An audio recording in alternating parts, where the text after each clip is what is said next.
किसी नए मार्ग पर कदम बढ़ाता है तो झिझकता है, लेकिन नए पर कदम बढ़ाने से ही जीवन में विकास है। जो पुराने वर्तुल में ही घूमता रहता है कोल्हू का बैल हो जाता।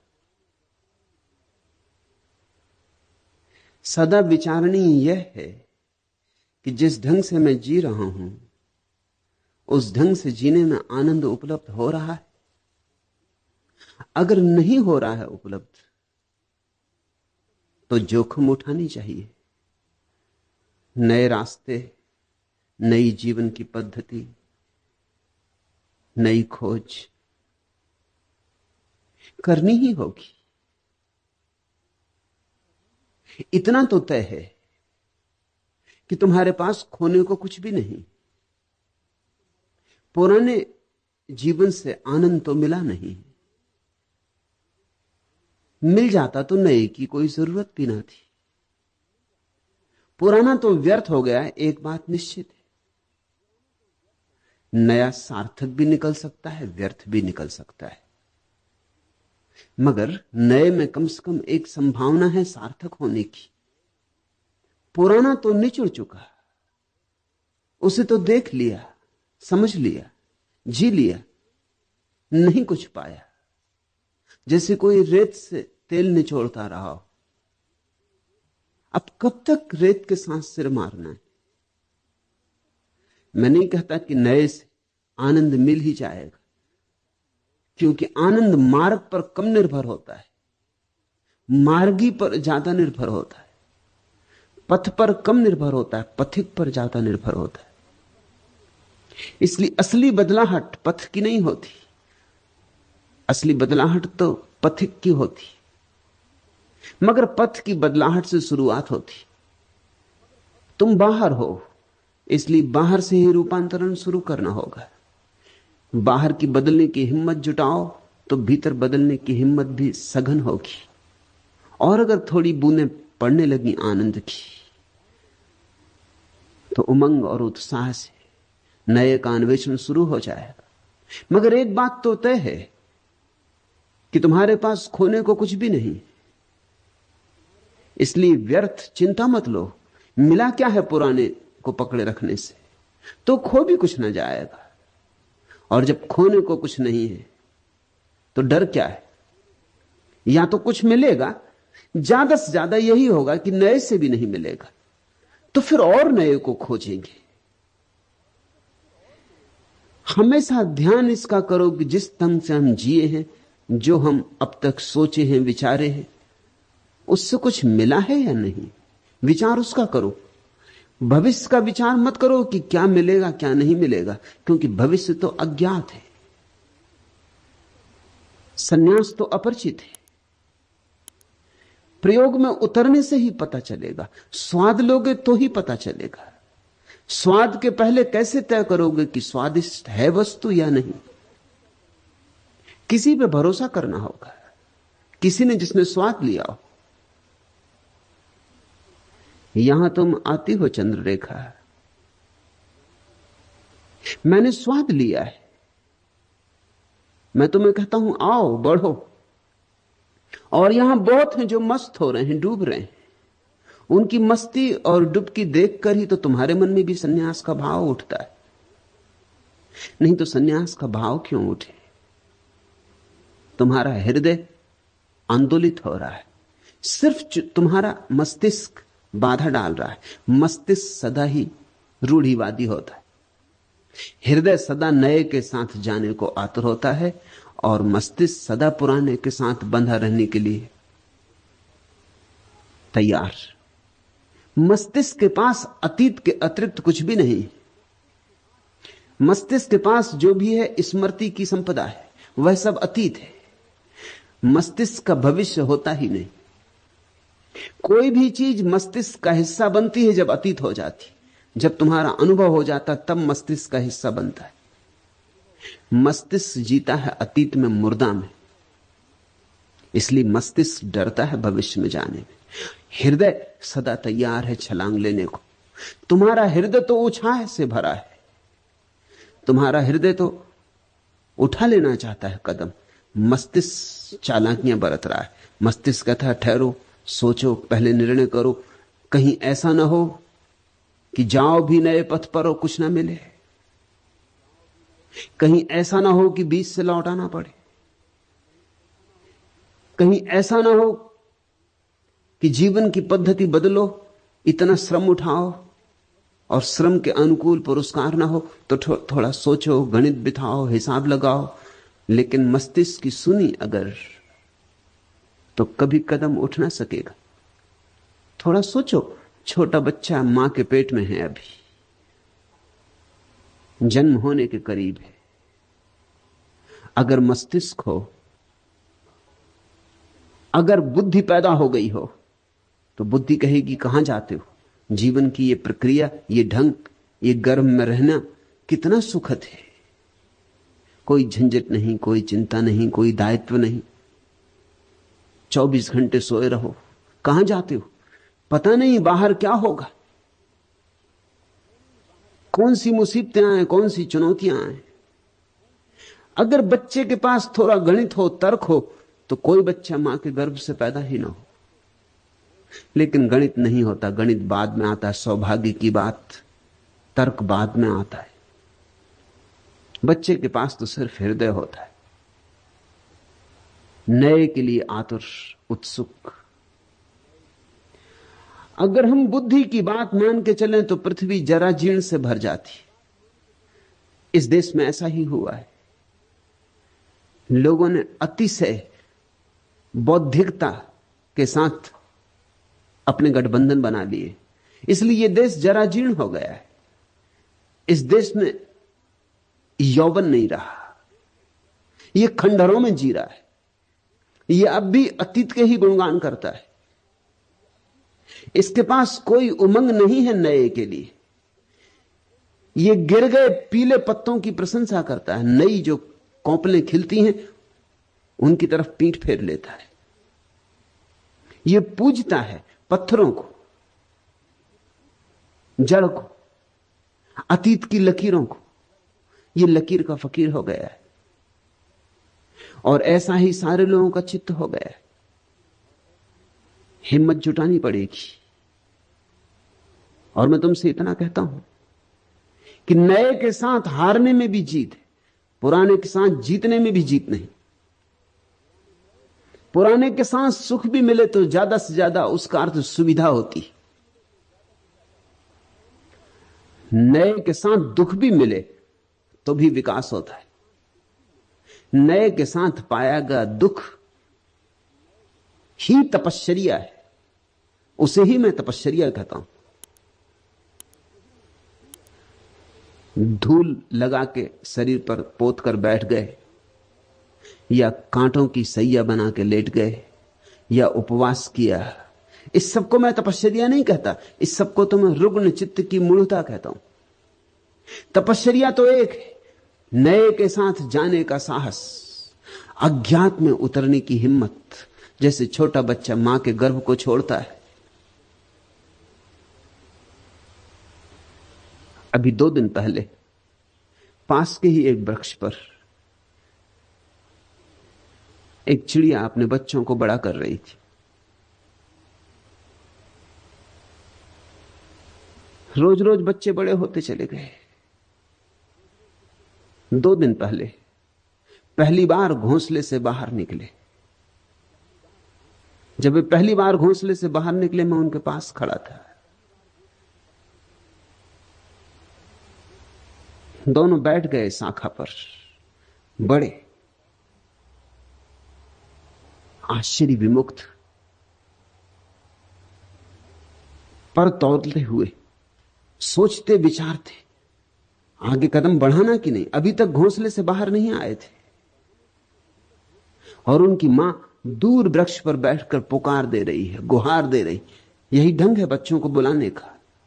पुकार रही, आवाज दे रही। उसकी आवाज देख के वो फड़फड़ाते, पर मोह, घोंसले का, सुरक्षा, और पहले कभी पंख तो खोले नहीं। तो पंख खोलना या नहीं, उड़ पाएंगे हम या नहीं, उनकी दुविधा देखकर नए नए संन्यास लेते व्यक्तियों की दुविधा का मुझे स्मरण आया। ऐसे ही पर तौलते, सोचते, घबराते, पीछे लौट के देखते, लेकिन कब तक माथी की पुकारे गई कि आवाज दिए गई कि टेर पर टेर। कोई आधा घंटा लगा, धीरे धीरे पंख फड़फड़ाए, थोड़े दूर हटे घोंसले से, उसी वृक्ष पर दूसरी शाखाओं पर बैठे, थोड़ा भरोसा बढ़ा, थोड़े पंख मारे हवा में, फिर लौट आए, थोड़ा और भरोसा बढ़ा, फिर उड़ गए। तब से पता नहीं, 2 दिन से मैं देख रहा हूं रोज, फिर नहीं लौटे। अब क्या लौटना, पड़ा रह गया है घोंसला, पड़े रह गए उसमें 2 अंडे टूटे फूटे। पक्षी भी हिम्मत जुड़ा लेते हैं आकाश में उड़ने की जो कभी नहीं उड़े, और मनुष्य होकर भी हम हिम्मत नहीं जुटा पाते। मैं तुम्हें पुकार रहा हूं, दूर वृक्ष से टेर दे रहा हूं, ये रोज टेर चल रही है। तुम कहती हो हर बार यहां आती हूं, तो बिना सन्यास लिए चली जाती हो। सन्यास का भाव तो कई बार मन में उठता है, लेकिन लेने का साहस नहीं जुटा पाती। चंद्ररेखा, थोड़े पर फड़फड़ाओ, थोड़े नए की पुलक से भरो, थोड़ी हिम्मत जुटाओ, पंख तुम्हारे पास है। मैं तुम्हें आकाश से बुलाता हूं, मैं तुम्हें दूर का निमंत्रण दे रहा हूं। ऐसा नहीं कि तुम्हारे पास पंख नहीं, उतने ही पंख हैं जितने मेरे पास, सिर्फ भरोसा नहीं। और भरोसा आए कैसे? उड़ो तो आए। इतना कह सकता हूं कि नए के साथ मिला दुख भी बहुत प्रीतिकर है, और नए में थोड़ा दुख तो मिलेगा। क्या तुम सोचते हो वो जो बच्चे पक्षियों के उड़े, पीड़ा नहीं हुई होगी? हवा के झोंके, रात वर्षा हुई, किसी वृक्ष पर बैठे होंगे बिना घोंसले के, अब पंख भीग गए होंगे, ठिठुरते होंगे सर्दी में, मन में ख्याल भी आता होगा अपना घोंसला अच्छा था, इस किस झंझट में पड़ गए।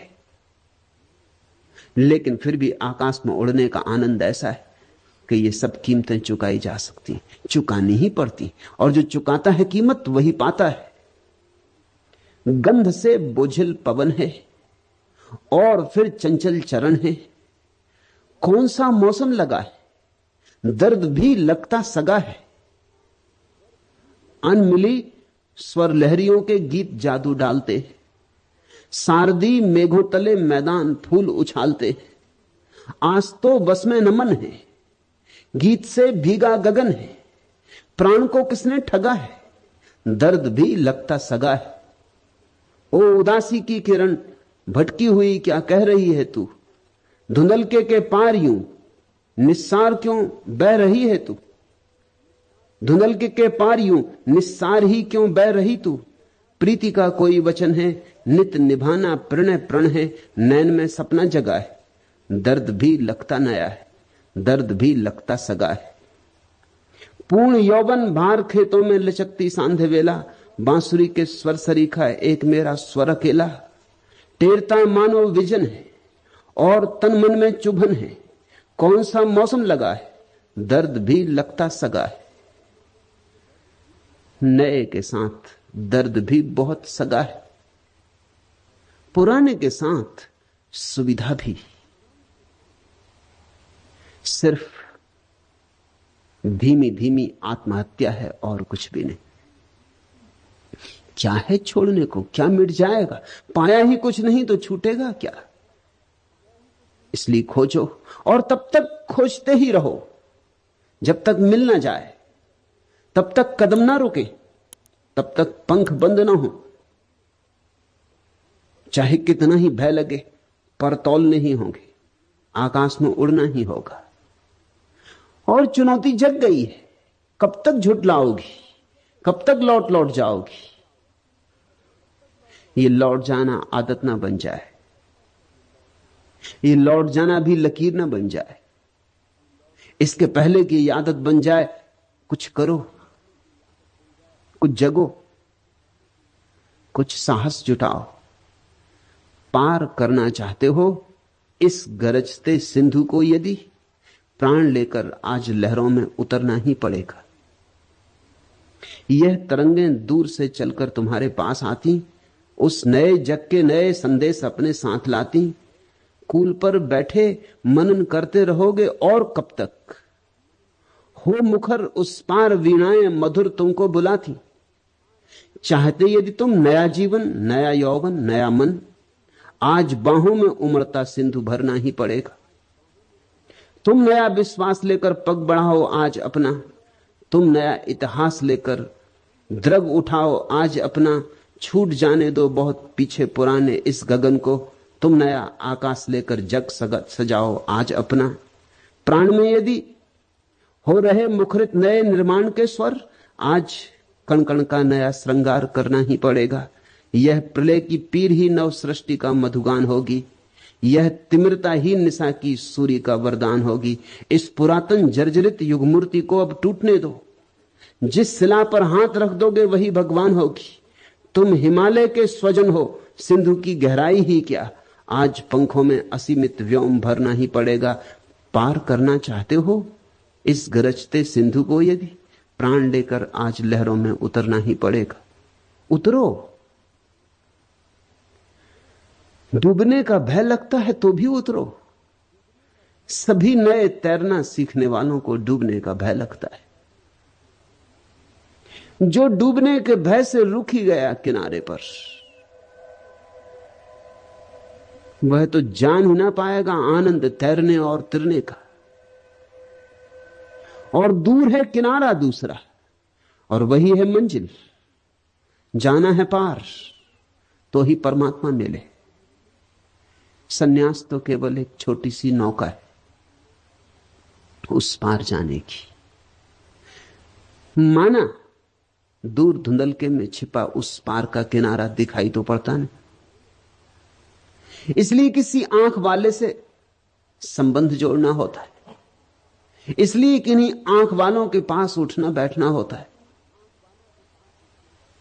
ताकि तुम्हारे भीतर भी सोए हुए स्वर धीरे धीरे सबल हो जाएं, तुम्हारी वीणा पर भी चोट पड़े। चंद्ररेखा इसलिए तू आती रही। इस आने का कुछ अर्थ न रह जाएगा अगर इस रस में न डूबी। तो फिर ऐसा ही होगा, सरोवर तक आए और प्यासे ही लौटते रहे। सरोवर तक आने से प्यास नहीं बुझती। अंजलि बनानी होगी, झुकना होगा, जल भरना होगा, कंठ में उतारना होगा, तो प्राण तृप्त होते। सन्यास झुकने की प्रक्रिया है, अंजलि बांधने की। दूसरा प्रश्न, तंत्र, वाम मार्ग, अघोरपंथ, नाथपंथ जैसे नामों से लोग क्यों डरते? इन मार्गों का सही विश्लेषण और सम्यक अभ्यास से क्या ऐसी संभावना नहीं है कि लोग फिर से नए आयाम से इन्हें समझें और इनकी निंदा और उपेक्षा न करें? तरु ने पूछा है, और एक नहीं 14 प्रश्न पूछे। मुझे भी गिनती करनी पड़ी, ऐसा उसने कभी किया नहीं। गोरख से कुछ संबंध रहा है। कोई सोई स्मृति जग गई, कोई झरना फूट पड़ा।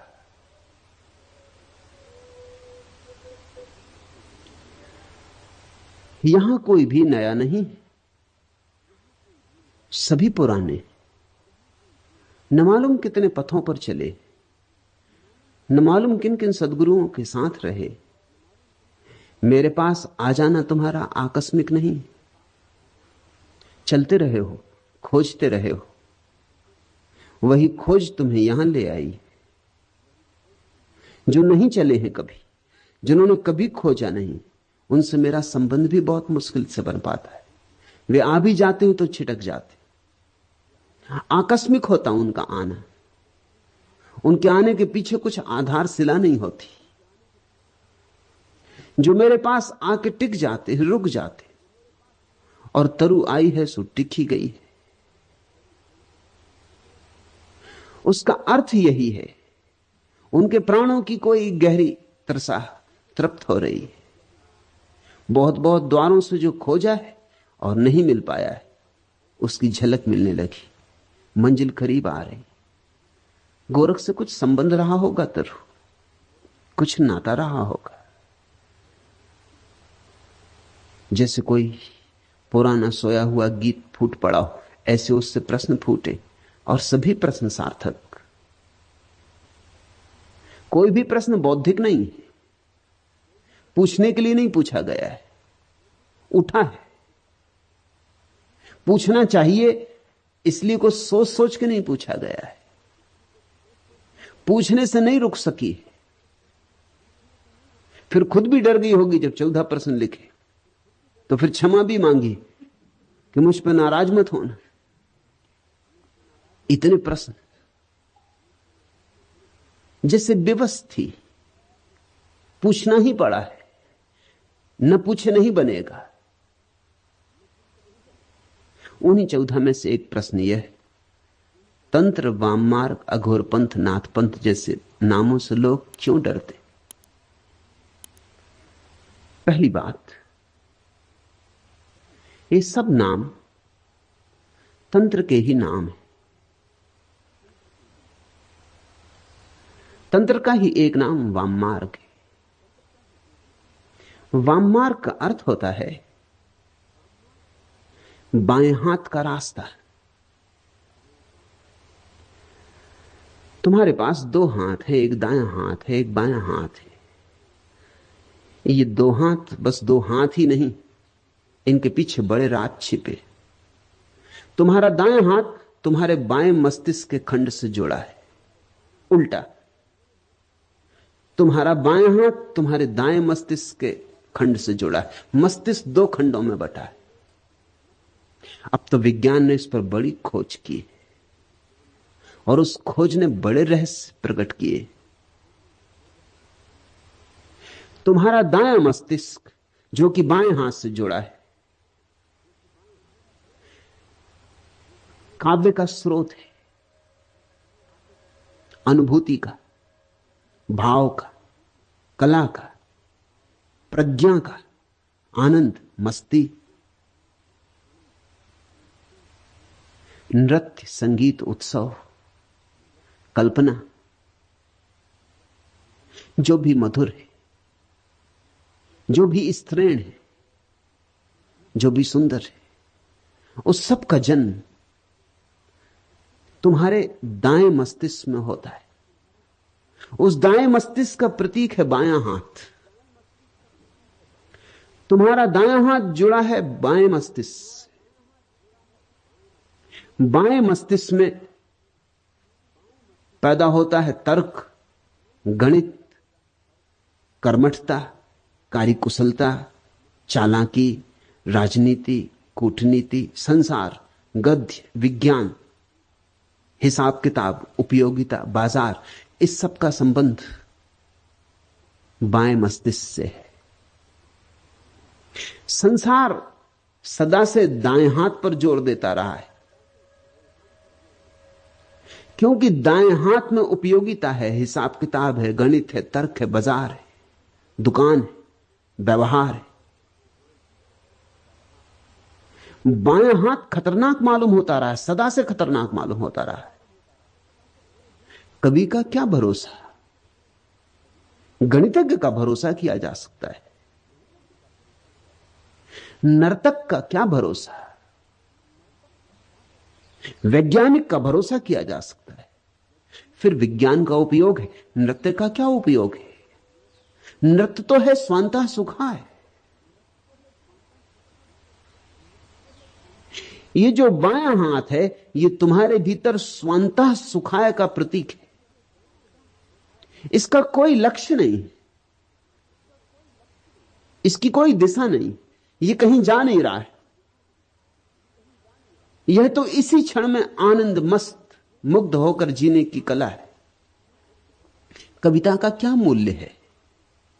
न तो पेट भर सकता है, न तन ढक सकता है, न छप्पर बन सकता है। तो कवियों को हमने थोड़ा बहुत सम्मान दिया है एक अनुपात में, जैसे सजावट की तरह, लेकिन गैर जरूरी। एक आध आदमी कवि हो जाए समाज में हम बर्दाश्त करते, लेकिन हम कवियों की जमात बर्दाश्त नहीं करेंगे, क्योंकि कवि किसी काम का नहीं मालूम पड़ेगा। उसकी उपयोगिता क्या है? किसी ने पिकासो को पूछा कि तुम्हारे चित्रों की उपयोगिता क्या है? उसने अपना सिर पीट लिया। उसने कहा, फूलों से नहीं पूछते कि तुम्हारी उपयोगिता क्या है, और कोयल गीत गाती उससे नहीं पूछते तुम्हारी उपयोगिता क्या है, और आकाश तारों से भर जाता तब नहीं पूछते कि तुम्हारी उपयोगिता क्या है। मुझसे ही क्यों पूछते हो? ये कवि और चित्रकार और मूर्तिकार और संगीतज्ञ सदा से कहते रहे, हमारी कोई उपयोगिता नहीं। मगर जीवन उपयोगिता पर ही समाप्त नहीं होता। जीसस का वचन याद करो, man can not live by bread alone. आदमी अकेली रोटी से तो नहीं जी सकता, कुछ और भी चाहिए। रोटी से कुछ ज्यादा चाहिए। रोटी जरूरी है मगर काफी नहीं, आवश्यक है मगर पर्याप्त नहीं। रोटी के बिना कविता नहीं हो सकती, यह सच है, मगर अगर कविता के बिना रोटी हो तो जीवन हुआ ना हुआ बराबर है। रोज पेट भर लिया, जी लिए और मर लिए। अगर जीवन में काव्य ना जगा, गीत ना उठा, वीणा ना बची, बांसुरी पर संगीत न खिला, तो क्या सार है? स्वांता सुखाय रघुनाथ गाथा।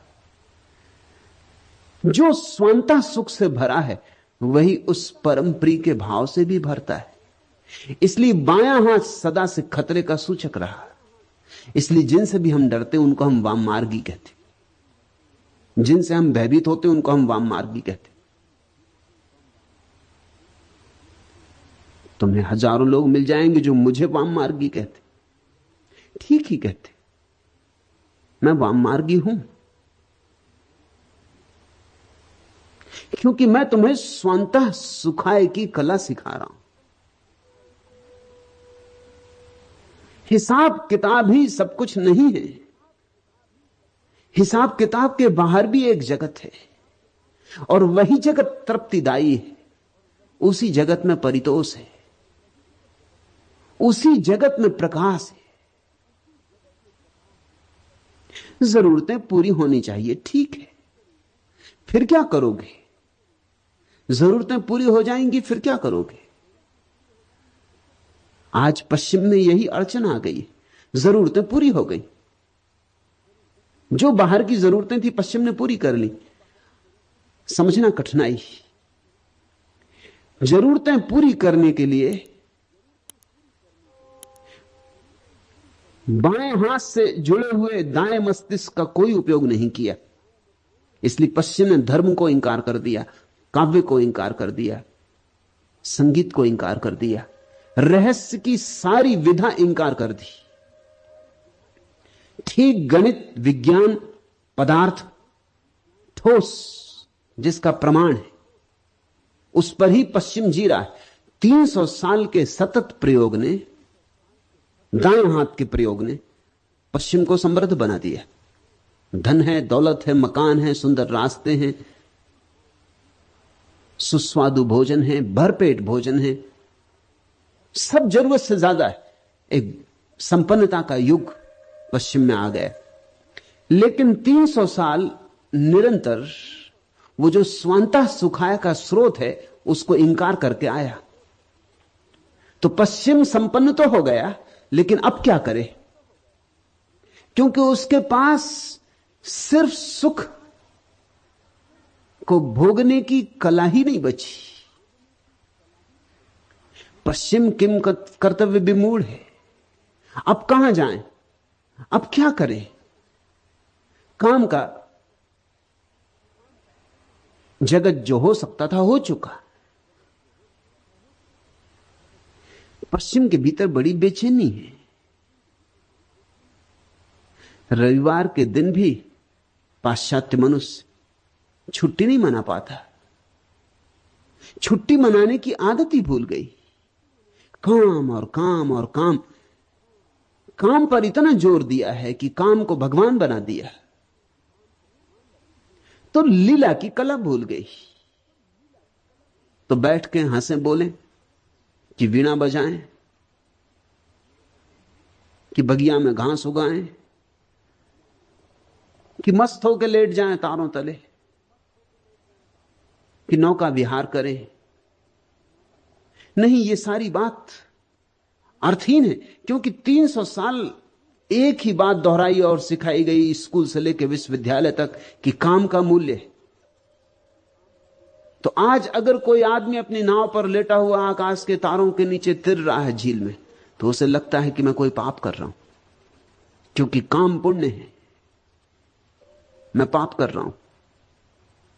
एक अपराध भाव पैदा हो गया है सुख के क्षण में। जब भी तुम सुखी होते हो तुमको लगता है कुछ तुम गलती कर रहे हो, कुछ भूल कर रहे हो। क्या कर रहे हो? गीत गुनगुना रहे हो, कंठ में ही दबा देना चाहते हो गीत को। इससे क्या होगा? तर्क उठाते, गणित खड़ा हो जाता है। इससे क्या होगा? इससे क्या लाभ है? क्यों ये बांसुरी बजा रहे हो? कुछ काम करो।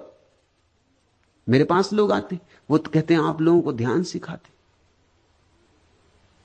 ध्यान से क्या होगा? कुछ काम सिखाइए। काम की उपयोगिता है, और मैं नहीं कहता कि काम छोड़ दो, मगर मैं तुमसे यह कहना चाहता हूं कि काम की उपयोगिता यही है कि तुम बेकाम क्षणों में आनंदित हो सको। काम का उपयोग यही है कि तुम निष्काम हो सको। 6 दिन तुम जो बाजार में मेहनत करते हो वो इसीलिए ताकि 7वें दिन पांव पसारो, धूप में लेटो, कि वृक्ष की छाया तले बैठो, कि फूलों से बात करो, कि चांतारों से गुफ्तगू हो, कि मस्ती के गीत गाओ, कि पैरों में घूंघर बांधो और नाचो। यह लक्ष्य था 6 दिन मेहनत करने का। और जब 5 दिन मेहनत करने से काम चल जाए तो 5 दिन मेहनत करना, 2 दिन नाचना। जब 4 दिन मेहनत करने से काम चल जाए तो 3 दिन, ऐसे घटाते जाना। काम को तो घटाते जाना है, विश्राम को बढ़ाते जाना है। विश्राम लक्ष्य है। जिनके जीवन में विश्राम नहीं है, ध्यान नहीं, उनके जीवन में विक्षिप्तता आनी शुरू हो जाती। जैसे ही काम पूरा हुआ उनकी समझ में नहीं आता आप क्या करें। अगर पश्चिम में बहुत लोग पागल हो रहे हैं तो उसका कारण है काम के दिन तो समाप्त हो गए, काम पूरा हो गया, काम को ही जीवन समझा। अब जीवन समझ में नहीं आता कि और जीवन क्या हो सकता है। बहुत लोग आत्महत्या कर रहे हैं, उसका कारण भी वही है। क्या सार है अब जीने का? अब धन को जोड़ जोड़ के इकट्ठा कर लिया, अब कितना जोड़ते जाएं? ये भूल ही गए कि धन किस लिए जोड़ते थे। धन जोड़ते थे ताकि किसी क्षण विश्राम से बैठेंगे, कोई चिंता ना होगी। वो तो भूल ही गए, क्योंकि धन जोड़ने में मस्तिष्क के एक हिस्से का उपयोग किया, वो हिस्सा तो सक्रिय हो गया, और जिस हिस्से का उपयोग नहीं किया वो धीरे धीरे बिल्कुल धूल धमास से भर गया है। वाम मार्ग का अर्थ होता है जीवन का लक्ष्य काम नहीं है, विश्राम। जीवन का लक्ष्य धन नहीं है, ध्यान है। जीवन का लक्ष्य गणित नहीं है, काव्य है। जीवन का चरम शिखर विज्ञान से उपलब्ध नहीं होगा, धर्म से उपलब्ध होगा। सदा से वाम मार्ग निंदा का शब्द रहा, और अतीत में तो स्वभाव था, कारण भी थे। क्योंकि जितने तुम पीछे जाओगे उतनी दुनिया दीन थी, दरिद्र थी, साधन नहीं थे। उन दीन दरिद्रता के दिनों में अगर लोगों ने काम को बहुत बहुमूल्य दिया, बहुत कीमत दी, स्वाभाविक मालूम होता है।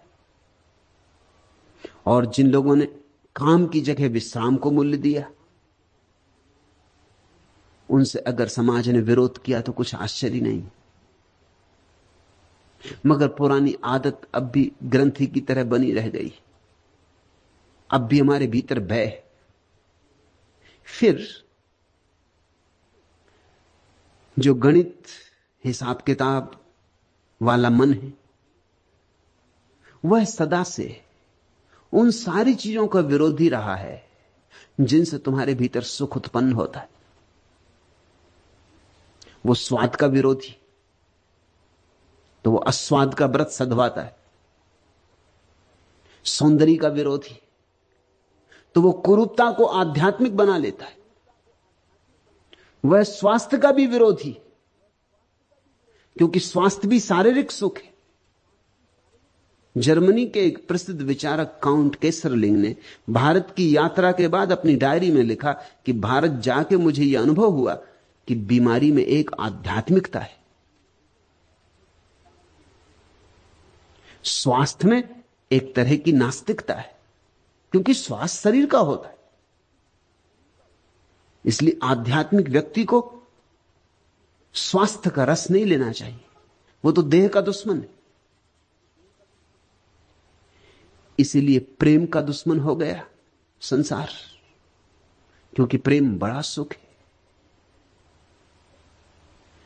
सारी चीजों की दुश्मनी साध ली। वाम मार्ग ने इसका विपरीत संदेश दिया है। वाम मार्ग कहता है प्रेम प्रार्थना है और प्रेम परमात्मा है, और वाम मार्ग कहता है कुछ भी छोड़ना नहीं, क्योंकि जो भी परमात्मा ने दिया है उसकी उपयोगिता है, उसका उपयोग करो और उसे सीढ़ी बनाओ, उसे परमात्मा की मंदिर की सीढ़ी में रूपांतरित करो। पत्थर मत समझो मार्ग के, अवरोध मत समझो, सीढ़ियां बनाओ, ऊपर उठो। काम वासना की भी सीढ़ी बनाओ, उसका भी विरोध मत करो। वाम मार्ग का अद्भुत संदेश है कि अगर तुम बुद्धिमान हो तुम जहर का ऐसा उपयोग करोगे कि वह औषधि हो जाए, अगर तुम बुद्धू हो तो तुम औषधि को भी जहर बना लोगे। यह बुनियादी सूत्र है वाम मार्ग का कि बुद्धिमान जहर को भी औषधि बना लेता है। यही तो बुद्धिमानी है। भगोड़े कायर होते हैं, बुद्धिमान नहीं होते। वाम मार्ग भगोड़ा नहीं है। इस संसार में अब तक भगोड़ों की बड़ी प्रतिष्ठा रही। उसका कारण है क्योंकि भगोड़ों को देखकर तुम्हें यह समझ में आने लगता है कि वो हमसे विशिष्ट है। तुम धन के पीछे पागल हो और एक आदमी ने लात मार दी धन को और जंगल चला गया, तुम तत्क्षण प्रभावित हो जाते हो। तुम प्रभावित इसलिए हो जाते हो कि मेरा इतना धन में मोह है और इस आदमी में जरूर कुछ गरिमा है, इसने लात मार दी। इसलिए तुम महावीर से ज्यादा प्रभावित होते हो बजाय जनक के। जनक का नाम कुछ ज्यादा सुना नहीं जाता।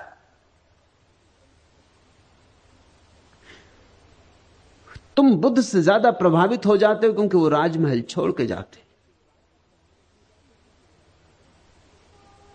तुम कृष्ण की अगर प्रशंसा भी करते हो तो थोड़े दबे दबे कंठ से, थोड़े डरे डरे, थोड़े भयभीत।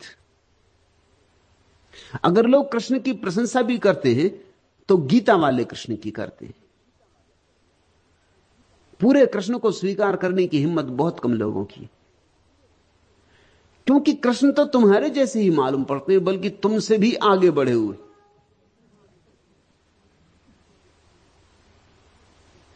तुम किसी तरह अपने को समझा लेते हो कि चलो वे भगवान थे, किया होगा, नाचे होंगे गोपियों के साथ, मगर यह आदमी के लिए शोभा नहीं देता। तुम शायद कृष्ण को भगवान कह के बच जाना चाहते हो। तुम एक बहाना खोजते हो। तुम्हारा चित्त तो गड़बड़ होने लगता है, तुम्हें बेचैनी होने लगती।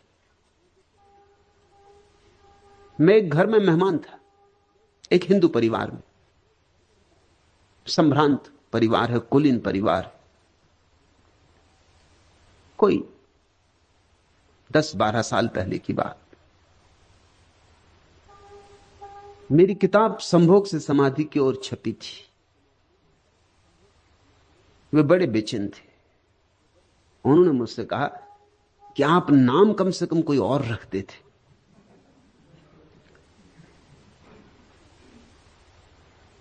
क्योंकि किताब तो जब कोई पढ़ेगा तब जानेगा कि क्या है उसमें, मगर ये नाम बड़ा खतरनाक है। आप नाम कुछ और रखते थे। फिर जो पहला संस्करण था उस पर खजुराहो की मूर्तियों का चित्र छपा था कवर पर, और कहने लगे कि ये भी आपको क्या सूझा। अगर नाम भी ये था तो भी अगर बुद्ध को ध्यान की अवस्था में बैठा हुआ बताया होता कवर पर तो भी चल जाता। खजुराहो की मूर्तियां, किताब तो कोई पीछे पड़ेगा, ये सब देख के तो बड़ी बेचैनी हो जाएगी। मैं उनके बैठक खाने में बैठा था, मैंने कहा दीवार पर देखो, वहां एक बड़ी तस्वीर टांग रखी थी उन्हें कृष्ण की, जिसमें उन्होंने वस्त्र चुरा लिए, नग्न स्त्रियों के जो नदी में नहा रही और झाड़ पे बैठे। मैंने कहा इसको तुम बैठक खाने में लगाए हो? उन्होंने ऊपर देखा, एक क्षण को तो रुक गए, शायद उन्होंने कभी इस तरह सोचा नहीं था। उन्होंने कहा आप ठीक कहते, ये लगी है तस्वीर, ये पिता के जमाने से लगी है। और कभी कभी मुझे संकोच होता भी है, लेकिन इस पर कोई ध्यान देता नहीं, क्योंकि भगवान है, वो ठीक कर रहे हैं। इसको हमने स्वीकार कर लिया है। मगर दोबारा जब मैं उनके घर गया, तस्वीर हट गई थी। मैंने उनसे पूछा क्या हुआ? उन्होंने कहा कि नहीं, जिस दिन से आपने इशारा किया मैं सचेत हो गया, फिर मुझे बड़ी बेचैनी होने लगी। फिर मैंने कहा इस तस्वीर को हटा ही देना उचित है, तो तस्वीर हटा दी। तुम्हारा कृष्ण का स्वीकार भी अधूरा अधूरा है। तुम कृष्ण में से बहुत सी बातें काट छांट कर डालना चाहोगे, तुम कृष्ण में संशोधन करने को सदा तत्पर हो। कृष्ण को लोग अपने अपने हिसाब से मानते हैं, जितना मान सकते उतना मान लेते, बाकी छोड़ देते।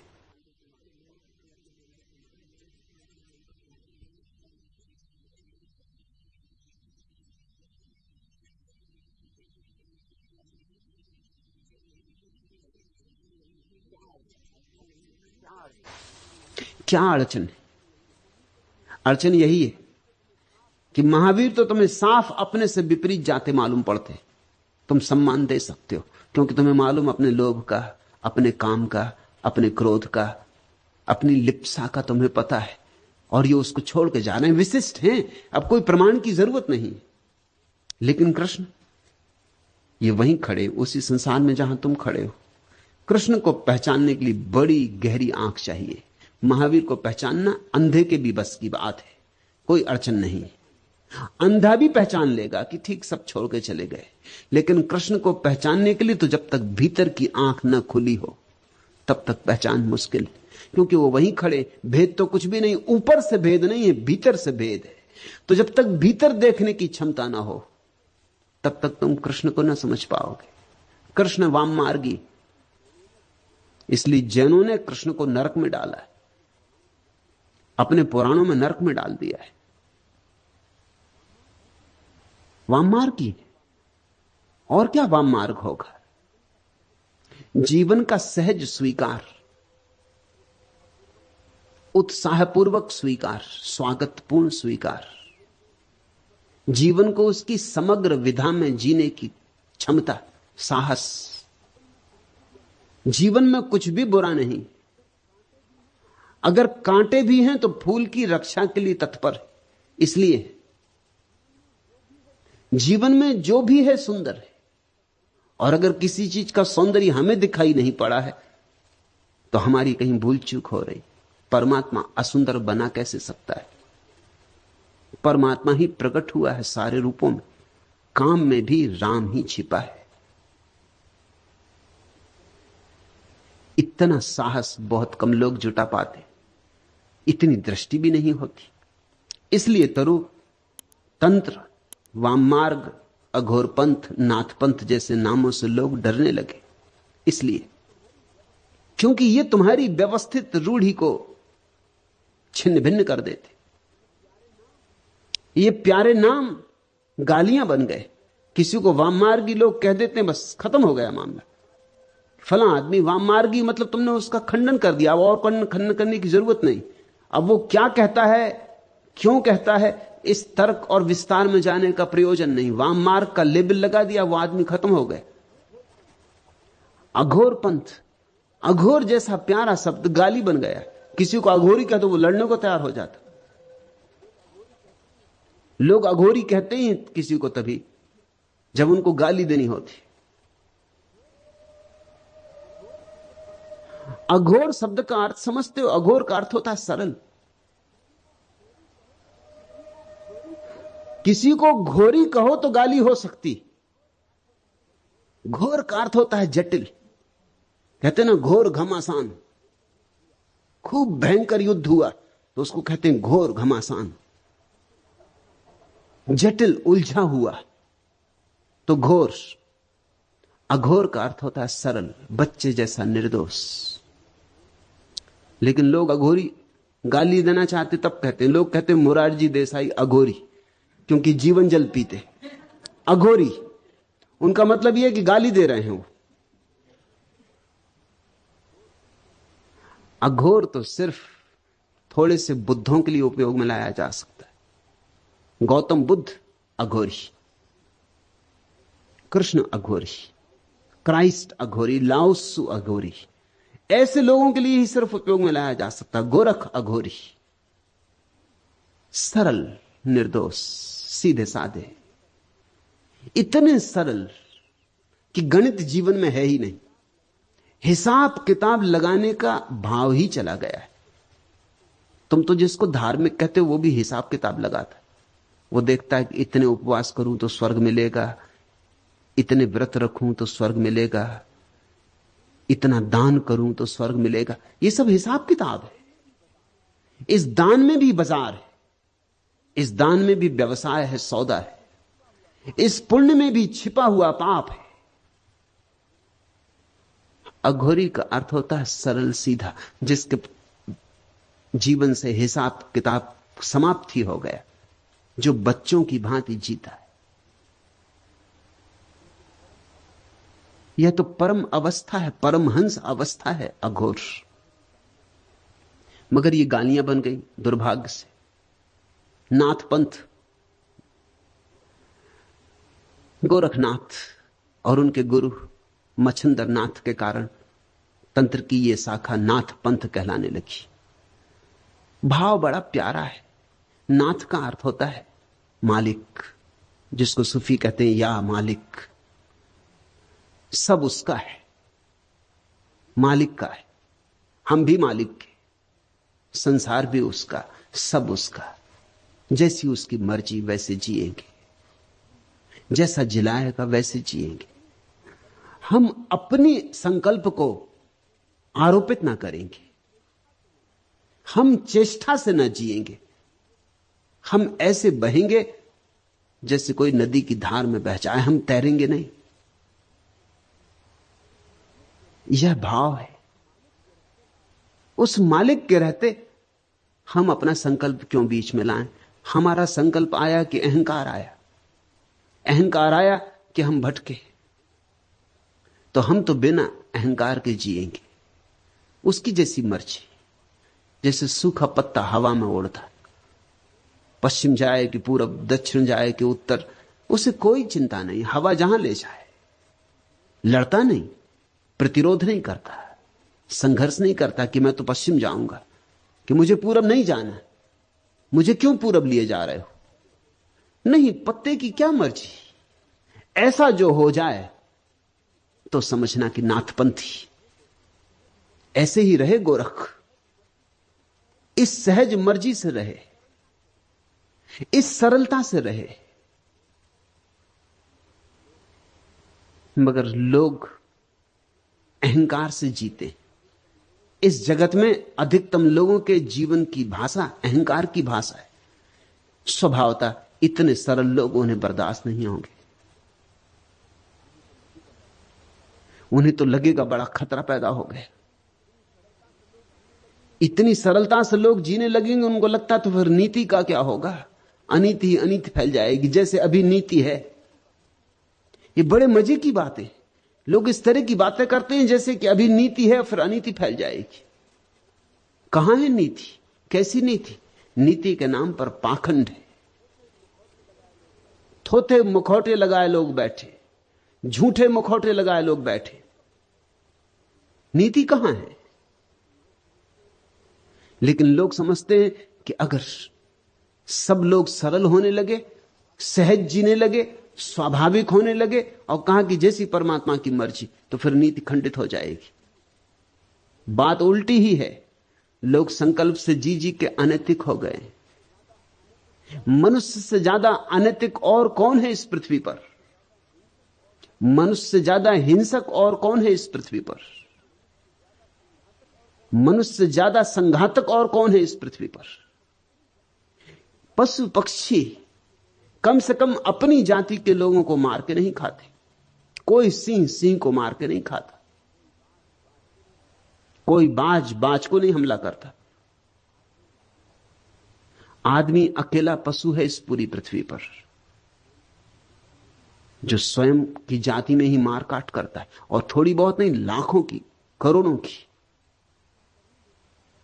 हत्या करने में ऐसा रस और बड़ा मजा है। इसको भी नैतिक जामा पहना दिया जाता है। इसको कहते हैं जिहाद।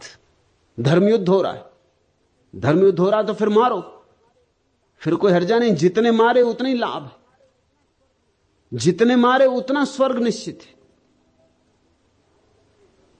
लोग जिहाद कर रहे हैं, धर्मयुद्ध कर रहे हैं सदियों से, एक दूसरे को काट रहे हैं परमात्मा के नाम पर। काटना है उन्हें, नाम कोई भी हो। कभी राजनीति के नाम पर काटते, कभी धर्म के नाम पर काटते, कभी सिद्धांत के नाम पर, कभी शास्त्र के नाम पर। ये सब बहाने। काटना लक्ष्य है, बिना काटे मन नहीं मानता। ये कैसा मनुष्य हमने पैदा किया है? ये कैसा रुग्ण चित्त मनुष्य हमने पैदा किया है? काम वासना से जल रहे हैं लोग। उनके भीतर काम वासना के सिवाय और कुछ भी नहीं भरा है। दबा दबा के बैठ गए। इसलिए जब भी कोई कहता है काम वासना को सहजता से स्वीकार करो, वह भी प्रभु की देन है, तो उनके भीतर बहुत घबराहट हो जाती, क्योंकि वो जानते अगर उन्होंने सहजता से स्वीकार किया तो सब गड़बड़ हो जाए। वो इतना दबा के बैठ गए हैं कि करीब करीब एक ज्वालामुखी उनके नीचे जल रहा है। अब वो सहजता से कैसे स्वीकार करें? ऐसा ही समझो कि कोई आदमी जिंदगी भर उपवास करता रहा है, भूखा मरता रहा है, और तुम उससे कहो कि भाई भूख को सहज स्वीकार करो, जब भूख लगे तो भोजन कर लो, तो एकदम घबरा जाएगा। वो कहेगा अगर मैंने सहजता से स्वीकार किया तो मैं चौके से कभी बाहर निकलूंगा ही नहीं, क्योंकि मैं जानता हूं अपने को कि 24 घंटे में भोजन की ही सोचता हूं। उपवासी आदमी सोचते ही 24 घंटे भोजन की, तो फिर तो मैं निकल ही ना सकूंगा चौके से, फिर तो मुझे वहीं बैठा रहना पड़ेगा। हालांकि तुम हैरान होगे कि ये क्या कह रहे हो तुम। जो लोग भोजन करते हैं वो चौके में नहीं बैठे रहते 24 घंटे, मगर तुम उस आदमी की बात भी समझो, वो भी बेचारा ठीक कह रहा है। वो 24 घंटे भोजन की ही सोचता है। उपवास करने वाला सोचते ही भोजन की है। इसलिए मेरे जैसे व्यक्ति जब जीवन को सरल करने की बात करते हैं तो बड़ी बेचैनी फैल जाती, बड़ी घबराहट फैल जाती। यहां दमित प्रकार के लोग कभी कभी आ जाते, उनको बहुत घबराहट हो जाती, क्योंकि वो जानते अगर मैं जो कह रहा हूं वह ठीक है तो उनके भीतर दबे हुए रोग एकदम से प्रकट हो जाएंगे। जिंदगी भर दबाए रोग एकदम से प्रकट हो जाएंगे, वो विक्षिप्त हो जाएंगे, वो नहीं बर्दाश्त कर सकेंगे। इस घबराहट से बचने के लिए वो मेरे विपरीत हो जाते, मेरे विरोधी हो जाते। मेरे विरोधी होने में कारण मैं जो कह रहा हूं उसका सत्य इतना खतरनाक उन्हें मालूम होता है।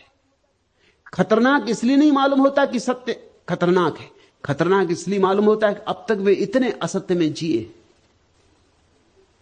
और अब उस असत्य को छोड़ने में बड़ी मुश्किल मालूम होती, और वो छूटेगा तो जीवन भर का जो बांध था वो टूट जाएगा।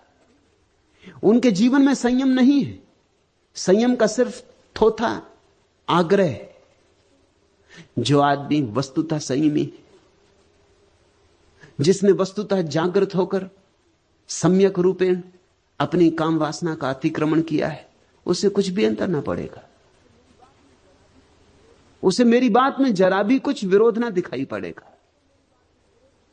जिसको मेरी बात में विरोध दिखाई पड़ता है वो केवल खबर दे रहा है अपने रुग्ण चित्त की, मगर वो सोचता है कि वो मेरे खिलाफ कुछ कह रहा है। फ्रायड के खिलाफ बड़ा प्रचार हुआ सारी दुनिया में, लेकिन फ्रायड जीवन के सीधे साधे सत्यों की बात कर रहा था। फ्रायड वाममार्गी, फ्रायड ने दबाए हुए मनोवेगों को पुनः गतिमान करो, इसका संदेश दिया। सारी दुनिया में विरोध हुआ, सारे धर्मों ने विरोध किया। विरोध इसलिए किया कि तुम्हारे नीचे की जमीन खिसक गई। तुम सब गलत हो जाओगे अगर फ्रायड सही है, और यही उचित है कि तुम अपने को ही सही सिद्ध करते रहो। फिर तुम्हारी भीड़ है, भीड़ तुम्हारे साथ है, सत्य सदा अकेला है, असत्य बहुत प्राचीन है, भीड़ उनके साथ राजी है। भीड़ ने इतने दिन तक उनके साथ दिया है। भीड़ की सारी न्यस्त स्वार्थ की व्यवस्था उनसे जुड़ गई है। तुम एकदम घबरा जाते हो, तुम एकदम भयभीत हो जाते हो। अपने भय से, अपनी घबराहट से तुम विरोध करने लग जाते हो। लेकिन सत्य ऐसे हारता नहीं, सत्य बार बार लौट आता है। वाम मार्ग लौट लौट के आता रहेगा। तंत्र की बार बार घोषणा होगी जब तक कि मनुष्य सहज नहीं हो जाता। जिस दिन मनुष्य सहज हो जाएगा उस दिन तंत्र की कोई जरूरत न रह जाएगी। तंत्र सिर्फ औषधि है। वाम मार्ग, वो जो उल्टे चल पड़े हैं लोग, उनको रास्ते पे लाने के लिए सिर्फ एक उपाय है। जो रास्ते पे आ गया वो ना तो दाएं का होता ना बाएं का होता। दाएं बाएं दोनों उसके होते, वो किसी का नहीं होता। उसकी अवस्था अतिक्रमण की होती, वो दोनों के पार चला गया होता है। पूछा तूने, तंत्र, वाममार्ग, अघोरपंथ, नाथपंथ जैसे नामों से लोग क्यों डरते? डरने का कारण, तुम इतनी बारूद लिए बैठे हो अपने भीतर की जरा सी चिंगारी सत्य की जाएगी, विस्फोट हो जाएगा। तुम चिंगारी से डरोगे नहीं तो क्या करोगे? जब तुम अपनी बारूद को गिराने को राजी हो जाओगे तब तुम्हें चिंगारी से कोई भय न रह जाएगा। तुम डरते उसी बात से हो जिस बात से तुम्हारे भीतर बेचैनी पैदा होती, और सत्य बड़ा बेचैन करता है। अगर असत्य के साथ आग्रह पूर्वक संबंध बना लिए हो, अगर असत्य के साथ भांवर डाल ली है, तो सत्य बहुत बेचैन करता है। मुल्ला नसरुद्दीन की शादी हुई तो जैसा मुसलमानों में रिवाज है, सुहागरात पत्नी ने मुल्ला के सामने अपना घूंघट उठाया, बुर्का उठाया। मुल्ला ने पहले दफे पत्नी देखी, पहले तो देखी नहीं थी, एकदम निराश होकर रह गया। इससे ज्यादा बदशक्ल स्त्री उसने जीवन में देखी नहीं थी। रिवाज के अनुसार पत्नी ने पूछा कि मैं किस किस के सामने बुर्का उघाड़ सकती हूं? तो मुल्ला ने कहा, तू किसी के सामने उघाड़, बस मेरे सामने मत उघाड़। दुनिया भर के सामने उघाड़, तो जिसके सामने उघाड़ना हो उघाड़, मेरे सामने भर मत उघाड़ना। अब ये बुर्का पड़ा ही रहे तो अच्छा। ये जो कुरूपता है, इससे घबराहट पैदा होती। तुम अपने पर बुर्का डाले हो, तुम उघाड़ते नहीं। जो भी तुम्हारे बुर्के उघाड़ देता है, तुम्हारी गंदगी दिखा देता है, उससे ही तुम नाराज हो जाते हो। जो भी तुम्हारे भीतर का कूड़ा करकट दिखा देता है, उससे ही तुम नाराज हो जाते हो। और सदगुरु को दिखाना ही होगा तुम्हारे भीतर का कूड़ा करकट, क्योंकि देखोगे नहीं तो उससे मुक्त कैसे होगे? तुम्हारे भीतर की व्यर्थता जो तुम संग्रहित करके बैठे हो, जिसकी छाती पे सवार हो, अगर उससे तुम्हारा छुटकारा ना होगा तो तुम उसी में डूबोगे, उसी में डूबोगे। वही तुम्हें डुबाने का कारण हो जाए। तुमने छाती पे पत्थर बांध रखे, उन पत्थरों को हटाना ही होगा। हालांकि तुम सोचते हो वो पारस पत्थर है, वही तुम्हें डुबा रहे हैं। जब भी सत्य की नवीन उद्घोषणा होती है तो असत्य ने जो इतने जाल फैला रखे, सब तरफ बेचैनी की लहर हो जाती। सत्य की गर्दन काट दो, सत्य को जहर पिला दो, सत्य की वाणी बंद कर दो, इसकी सब तरह की चेष्टाएं शुरू हो जाती। और इसमें नाराज होने की कोई बात नहीं, यह बिल्कुल स्वाभाविक है। करुणा की ही बात है, दया की ही बात है। बुद्ध ने अपने शिष्यों को कहा था कि तुम जिन लोगों को समझाने जाओगे वही तुम्हें मारेंगे, तुम अनुकंपा से सत्य देने जाओगे वही तुम पर पत्थर फेंकेंगे। तो नाराज मत होना, उनकी भी मजबूरी है, वे भी क्या करें। सदियों सदियों तक उन्होंने जो सत्य माना था तुम उसे तोड़ने आ गए, तुम उनका भवन हिलाने लगे, इसी भवन को उन्होंने अपनी सुरक्षा समझा था, तुम उनकी दीवारें गिराने लगे, तुम उनके बुरके उठा के उनकी कुरूपता दिखाने लगे। वो नाराज होंगे। एक शिष्य जाता था पूर्ण यात्रा पर बुद्ध का संदेश लेकर। बुद्ध ने पूछा तू कहां जाएगा? बिहार का एक हिस्सा था सूखा। उसने कहा कि सूखा अब तक कोई भिक्षु नहीं गया, मैं वहां जाऊंगा। बुद्ध ने कहा वहां तू न जा तो अच्छा, उस इलाके के लोग बड़े खतरनाक हैं, इसलिए अब तक कोई भिक्षु वहां गया नहीं। वे तुझे गालियां देंगे तो तुझे क्या होगा? तो पूर्ण ने कहा वो मुझे गालियां देंगे तो मैं अपने को धन्यभागी समझूंगा कि सिर्फ गालियां देते हैं, मारते नहीं। बुद्ध ने कहा और अगर उन्होंने तुझे मारा फिर तुझे क्या होगा पूर्ण? तो पूर्ण ने कहा कि मैं धन्यभागी समझूंगा अपने को कि मारते ही हैं, मार नहीं डालते हैं। बुद्ध ने कहा एक सवाल और, अगर वो मार ही डालें तो मरते मरते तुझे क्या होगा? तो पूर्ण ने कहा कि और क्या होगा, यही कि कितने भले लोग हैं कि उस देश से छुटकारा दिला दिया जिस देश में रहता तो शायद कोई भूल चूक हो जाती, अब भूल चूक ना हो सकेगी। उस देश से छुटकारा दिला दिया जिसमें रहता तो शायद कहीं पैर गलत रास्तों पर पड़ जाते, कुछ से कुछ हो जाता, भटक जाता। उस देश से छुटकारा दिला दिया, उनके प्रति अनुकंपा से भरा हुआ मरूंगा, उनके प्रति कृतज्ञता से भरा हुआ मरूंगा। बुद्ध ने कहा फिर तू जा, फिर तू कहीं भी जा, तू जहां भी जाएगा वहीं तू मित्र पाएगा, क्योंकि तुझे अब शत्रु दिखाई नहीं पड़ सकता। नहीं दिखाई पड़ने से शत्रु नहीं हो जाता ऐसा नहीं है, मगर जिसको शत्रु दिखाई पड़ना बंद हो जाता है वही सत्य की उद्घोषणा कर सकता है। शत्रु तो होंगे पैदा, तत्क्षण पैदा हो जाएंगे। सत्य के शत्रु निरंतर पैदा होते।